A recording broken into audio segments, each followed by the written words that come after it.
صاحب کو جیسا کی ہے کہ جس نے ماں باپ کی خدمت کی دنیا میں کامیاب ہو گیا. آپ نے سب کو جیسا کی ہے، میں نے تو نہیں کیا. نہیں، پرسنٹیج ہے نا دو لوگوں کی، ہر طرح کے ہر برا شخص تو نہیں ہے نا، اچھا بھی شخص ہے. یہ کوئی اسلام کا اور کامن سینس کا بھی رول نہیں ہے. قرآن میں ایسا کچھ نہیں لکھا ہوا کہ آپ نے ماں باپ کی خدمت کی تو دنیا میں کامیاب ہو جائیں گے. آپ یہ کوئی رول نہیں ہے. آپ آخرت میں کامیاب ہوں گے ماں باپ کی خدمت کی.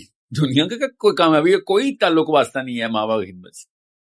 سامعین محترم، ساحل عدیم صاحب کا یہ کہنا کہ ماں باپ کی خدمت کا دنیا کی کامیابی کے ساتھ کوئی تعلق نہیں، اس کو صرف آخرت کے ساتھ خاص کر دینا، اور یہ کہنا کہ دنیا کی کامیابی تو صرف پیسہ اور دولت سے ملے گی، یہ بات عقلاً اور نقلاً ہر اعتبار سے غلط اور سراسر قرآن و حدیث کے خلاف ہے.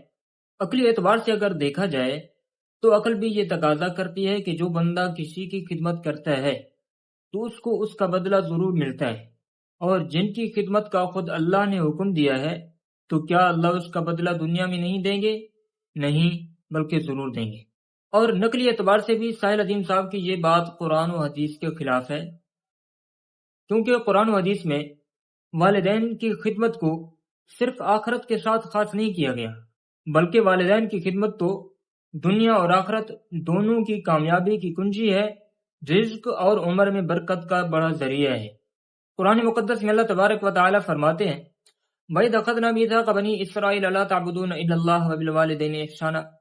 ایک اور جگہ اللہ تعالیٰ فرماتے ہیں وَقَضَىٰ رَبُّكَ أَلَّا تَعْبُدُوا إِلَّا إِيَّاهُ وَبِالْوَالِدَيْنِ إِحْسَانًا. ایک اور جگہ اللہ تعالیٰ فرماتے ہیں وَاعْبُدُوا اللَّهَ وَلَا تُشْرِكُوا بِهِ شَيْئًا وَبِالْوَالِدَيْنِ إِحْسَانًا. ان کے علاوہ اور بھی کئی آیات ہیں جن میں اللہ تبارک و تعالیٰ نے یہ حکم دیا ہے. سامعین محترم، اب دیکھیں ان آیات میں اللہ تبارک و تعالیٰ نے اپنی عبادت کے بعد والدین کے ساتھ حسن سلوک اور ان کی خدمت کا حکم دیا ہے.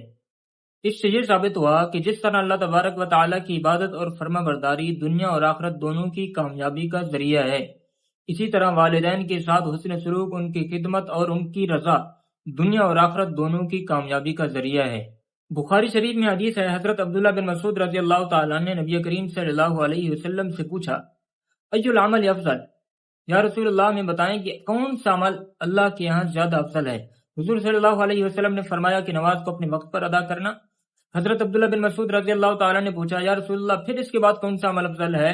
تو حضور صلی اللہ علیہ وسلم نے فرمایا بر الوالدین، والدین کی اطاعت کرنا، والدین کی خدمت کرنا، یہ عمل اللہ تعالیٰ کے نزدیک افضل ہے. ایک اور حدیث حضرت جابر رضی اللہ تعالیٰ عنہ سے مروی ہے، وہ فرماتے ہیں کہ نبی کریم صلی اللہ علیہ وسلم نے فرمایا والدین کی خدمت سے عمر میں اضافہ ہوتا ہے.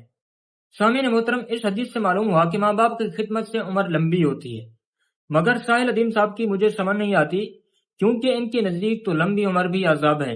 اس کے متعلق آپ خود ساحل عدیم صاحب کی ویڈیو سن لیں، وہ کیا کہتے ہیں. آپ بتائیں، اپنی بچی کے لیے 1000 سال کی دعا نہیں کرتی ہیں؟ آپ کی اماں نہیں کرتی آپ کے لیے؟ یہ کون سی دعا؟ یہ تو بد دعائیں ہیں. اللہ کی قسم یہ بد دعا ہے. اس کے علاوہ ایک اور مشہور واقعہ سے بھی ساحل عدیم صاحب کی یہ بات غلط ثابت ہوتی ہے. بخاری شریف میں آتا ہے کہ 3 آدمی سفر کر رہے تھے کہ بارش آ گئی. انہوں نے دیکھا کہ پہاڑ میں ایک غار ہے، وہ تینوں غار میں چلے گئے. جیسے وہ غار میں داخل ہوئے، اوپر سے چٹان گری، وہ غار کا منہ بند ہو گیا. ان کے باہر نکلنے کا کوئی راستہ نہیں تھا. ان تینوں نے کہا کہ ایسا کرتے ہیں ہر ایک بندہ اپنے کسی نیک عمل کا واسطہ دے کر اللہ تعالیٰ سے دعا کرے تاکہ اللہ تعالیٰ اس کو ہٹا دیں. ان تینوں نے ایسا کیا، ان کے ایسا کرنے سے چٹان ہٹ گئی. ان تینوں میں سے ایک نے اپنے جس نیک عمل کو اللہ تعالیٰ کے یہاں واسطہ بنا کر پیش کیا، وہ والدین کی خدمت تھی. سامعین محترم، والدین کی خدمت کو صرف آخرت تک محدود کر دینا یہ کسی بھی اعتبار سے درست نہیں ہے. لہٰذا مسلمانوں کو چاہیے کہ وہ قرآن و سنت کی واضح تعلیمات کو تھامیں اور کسی بھی شخص کی ایسی بات کو قبول نہ کریں جو قرآن و سنت کے خلاف ہو. یاد رکھیں، ہماری کامیابی دولت، شہرت اور عہدوں میں نہیں ہے، بلکہ اللہ تبارک و تعالیٰ کی رضا میں ہے. اور اللہ تبارک و تعالیٰ کی رضا کے بڑے اسباب میں سے ایک سبب والدین کی رضامندی ہے. دعا ہے کہ اللہ تعالیٰ تمام مسلمانوں کو والدین کی خدمت کرنے کی توفیق عطا فرمائے.